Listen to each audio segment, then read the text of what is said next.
2020년의 두 번째 주일입니다. 우리는 계속해서 우리 시편 말씀을 보고 있습니다. 시편 전체의 주제는 축복입니다. 모든 사람은 다 복받기를 원합니다. 불행한 일을 당하며 살기 원하는 사람은 단 한 사람도 없습니다. 다 하는 일마다 잘 되는 복을 받기를 원합니다. 그래서 우리가 새해가 시작될 때마다 우리가 새해 복 많이 받으세요라고 인사하는 것입니다. 그럼 이제 우리가 어떻게 하면 복을 많이 받을 수 있을까요? 가만히 있기만 하면 복이 저절로 굴러 들어온 것일까요? 그것은 아니죠. 우리가 복을 받기 위해서는 하나님 아버지께로 나가야 합니다. 하나님이 바로 복의 근원이시고 복을 주시는 분이시기 때문입니다. 오늘 본문 말씀에도 우리를 괴롭게 하는 원수들을 몰아내 주시고 우리에게 가장 좋은 음식으로 만족하게 하시는 분은 바로 하나님 아버지라고 우리에게 이야기하고 있습니다. 우리에게 복 주시는 하나님에게 우리가 드려야 할 것이 있습니다. 그것은 바로 예배입니다. 우리가 읽지는 않았지만 1절에서부터 5절까지는 예배의 모습입니다. 예배 가운데 목소리로 찬양하고 그리고 탬버린을 치고 하프를 연주하며 나팔을 불며 하나님을 예배하라고 우리에게 명령하고 있습니다. 왜 우리가 하나님께 찬양과 존귀와 영광을 돌리는 예배를 드려야 할까요? 그것은 하나님이 우리의 능력이 되시기 때문입니다. 우리에게는 능력이 없습니다. 힘이 없습니다. 사람들은 자신이 가지고 있는 것, 재물이라든지 권력이라든지 지식을 자랑하며 과시합니다. 그들에게는 그것이 바로 힘이라고 생각하기 때문에 그런 것입니다. 그러나 이 세상에 내 것은 없습니다. 하나님이 주시지 않으면 어떤 것도 우리가 소유할 수 없습니다. 그리고 우리가 천년 만년 살 것 같이 생각하지만 아침 안개처럼 사라지는 것이 바로 인생입니다. 따라서 이 땅의 것을 의지하지 마시고 우리의 참된 능력이 되시는 하나님을 의지하시고 그분께 온전한 예배를 드리는 우리 아름다운 교회 성도님들이 되시기를 주님의 이름으로 축복합니다. 그래서 우리가 보는 이 시편을 보면 1절부터 5절까지는 이제 예배의 모습을 나타내고 그리고 6절부터 마지막까지는 하나님이 자기 백성에게 하시는 말씀입니다. 그래서 오늘 우리가 드리는 예배의 형식으로 따져보자면 우리가 앞부분에는 요새 찬양을 많이 하잖아요. 찬양을 하고 나서 설교가 들어가죠. 설교가 들어가는 것처럼 이 시편의 구조도 앞부분에서는 하나님을 찬양하는 예배를 드리고 그 다음에 하나님의 말씀이 선포되는 것입니다. 하나님이 선포하시는 말씀을 통해서 우리가 예배 가운데서 우리가 해야 할 일들이 무엇인지를 깨달으시기 바랍니다. 그리고 깨닫고 행하시기 바랍니다. 깨닫는 것으로 만족하고 깨닫는 것에 그치면 안 됩니다. 왜냐하면 알고 하지 않는 것이 더 큰 죄이기 때문입니다. 우리가 예배 가운데서 하나님께 드려야 될 것이 있는데 우리가 해야 될 첫 번째가 무엇이냐? 하나님이 우리를 위하여 하신 일을 기억해야 됩니다. 6절과 7절을 보면 하나님이 어떻게 이스라엘 백성을 이집트의 노예 생활에서 구원해 주셨는지를 이야기합니다. 이제 모세가 이스라엘 백성들을 구원하기 직전에 이스라엘 백성들이 얼마나 힘들었는지 그들은 고된 노동으로 괴로워했습니다. 그래서 이제 요셉을 알지 못하는 새로운 왕이 이집트를 다스리게 되었을 때 백성들에게 무거운 짐을 지웠습니다. 그래서 이 비돔과 람셋이라는 두 성을 이스라엘 백성들을 노예처럼 부려서 성을 짓게 만들었습니다. 그래서 이스라엘 백성들은 고난 중에 하나님께 부르짖었습니다. 그랬더니 하나님께서 그 소리를 듣고 구원해 주셨습니다. 그리고 이제 시내산을 이집트를 탈출한 후에 이제 시내산에서 우레와 번개와 구름 사이에서 하나님이 이스라엘 백성을 만나 주셨습니다. 그리고 아브라함과 이삭과 야곱에게 약속하신 젖과 꿀이 흐르는 풍요의 땅 가나안으로 이스라엘 백성들을 인도하여 주셨습니다. 이렇게 하나님께서 이스라엘 백성을 위해 하신 일들을 기억하게 하셨습니다. 우리도 예배 가운데서 하나님이 우리를 위하여 하신 일을 기억해야 합니다. 우리 성도님들, 여러분이 지금 이 자리에 있는 것은 다 하나님이 우리를 지금까지 인도해 주셨기 때문입니다. 우리의 인생을 뒤돌아보면 하나님의 인도하심과 보호하심을 깨달을 수 있습니다.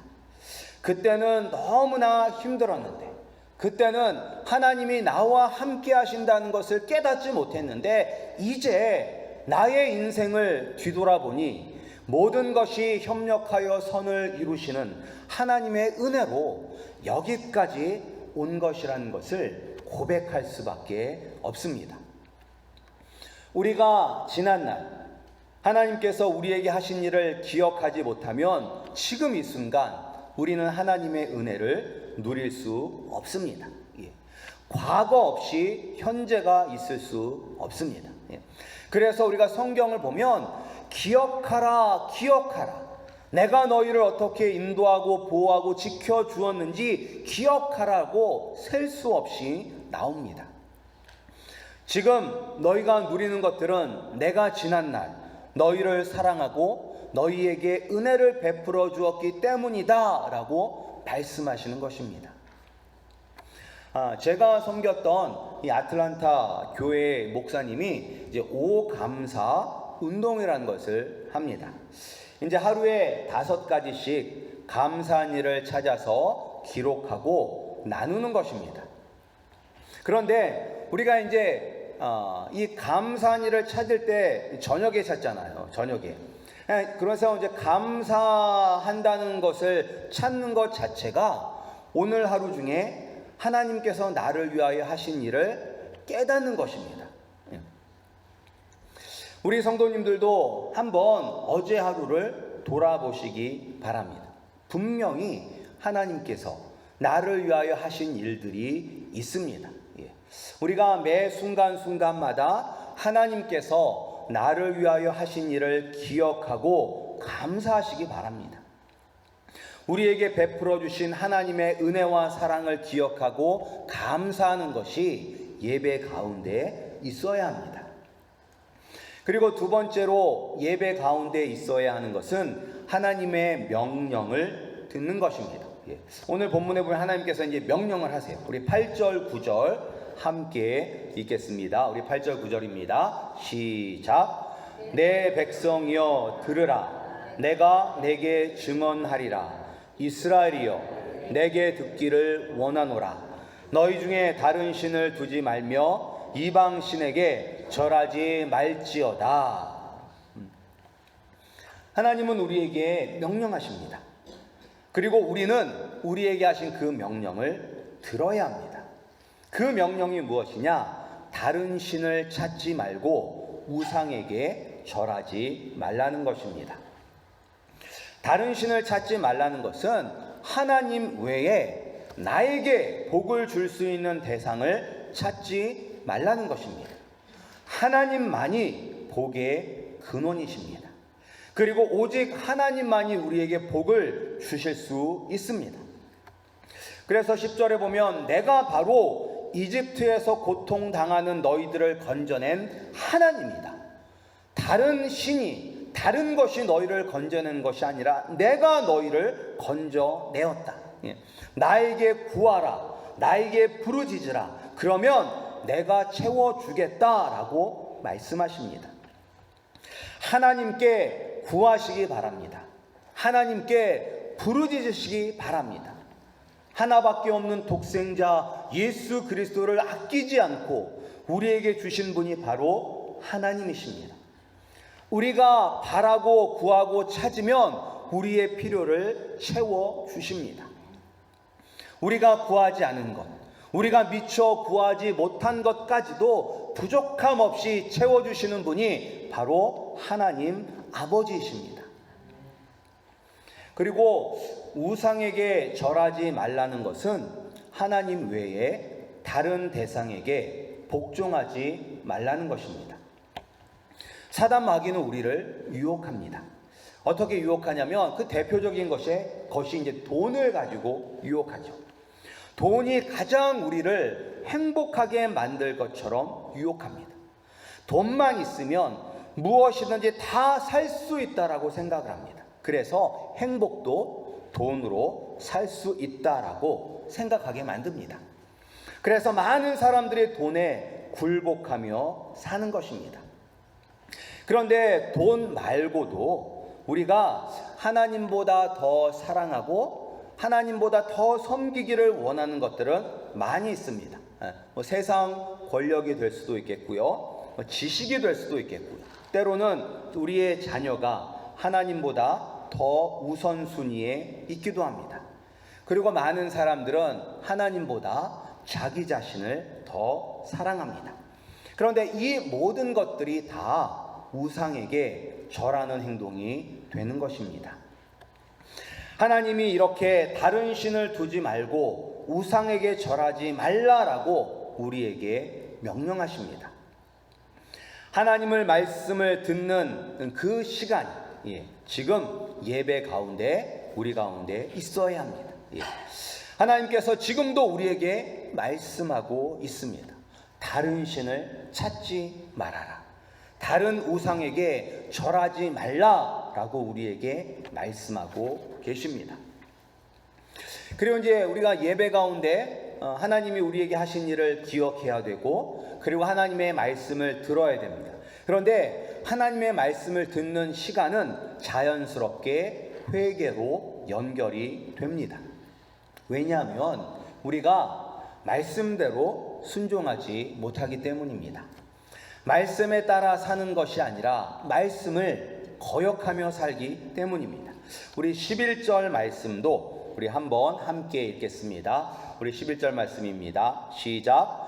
내 백성이 내 소리를 듣지 아니하며 이스라엘이 나를 원하지 아니하였도다. 하나님이 명령하셨잖아요. 다른 신을 찾지 말고 다른 우상에게 절하지 말라라고 명령하셨음에도 불구하고 이스라엘은 하나님의 말씀을 듣지도 않고 하나님을 원하지도 않았습니다. 다른 신들을 두지 말라고 하였는데 다른 신을 두었고 우상들에게 절을 하였습니다. 근데 우리가 이스라엘의 역사를 살펴보면 이스라엘의 역사 자체가 계속해서 다른 신을 찾고 우상에게 복종하였던 그런 역사입니다. 비가 필요하면 누구에게 기도해야 돼요? 비가 필요하면 하나님에게 기도해야 되는데 이스라엘 백성들은 바알을 찾았습니다. 자신의 힘으로 감당하기 어려운 적들이 쳐들어오면 하나님께 매달리는 것이 아니라 더 힘이 있는 왕을 찾고 그 왕을 섬겼습니다. 이스라엘의 역사가 바로 이렇게 하나님의 말씀을 듣지 않고 하나님을 떠난 역사였습니다. 그런데 우리는 어떻습니까? 우리 아름다운 교회 성도님들, 여러분 자신을 바라보시기 바랍니다. 우리가 지금 예배의 자리에 나와 있는데 얼마나 하나님을 찾고 하나님께 복종하고 있습니까? 복의 근원은 하나님이신데 하나님을 찾고 하나님께 온전히 나아가고 계십니까? 아니면 몸은 예배 자리에 있지만 우리의 마음은 다른 곳에 있습니까? 우리의 마음이 하나님께 있으면 온전히 예배하는 예배자가 되지만 우리의 마음이 하나님이 아닌 다른 곳에 있다면 우리의 마음이 있는 그곳이 바로 그것이 우상이 되는 것입니다. 이스라엘의 역사를 한번 자세히 보세요. 정말로 징글징글하게 말을 듣지 않는 사람들입니다. 하나님의 능력을 직접 보고 경험한 사람들이에요. 하나님께서 10가지 재앙으로 이집트를 심판하시는 것을 보았어요. 그런데 자신들은 그 재앙을 당하지 않았어요. 그리고 홍해바다를 갈라서 자신들을 구원하시는 것을 직접 경험하였습니다. 낮에는 구름기둥, 밤에는 불기둥으로 인도하시는 하나님의 능력을 경험하였습니다. 그럼에도 불구하고 어찌나 하지 말라는 것만 골라서 하는 그런 어리석기 짝이 없는 사람들이 바로 이스라엘 백성입니다. 그런데 그 모습이 바로 나의 모습이고 우리의 모습입니다. 내가 바로 복의 근원이다. 내가 복을 주는 너의 하나님이다 라고 말씀하시고 보여주셨음에도 우리는 하나님의 말씀을 듣지 않고 내 마음대로 다른 우상을 찾고 다른 우상을 섬기며 살고 있지는 않습니까? 이런 우리에게 무슨 소망이 있습니까? 그런데 하나님이 먼저 우리를 부르십니다. 내 백성아 들으라.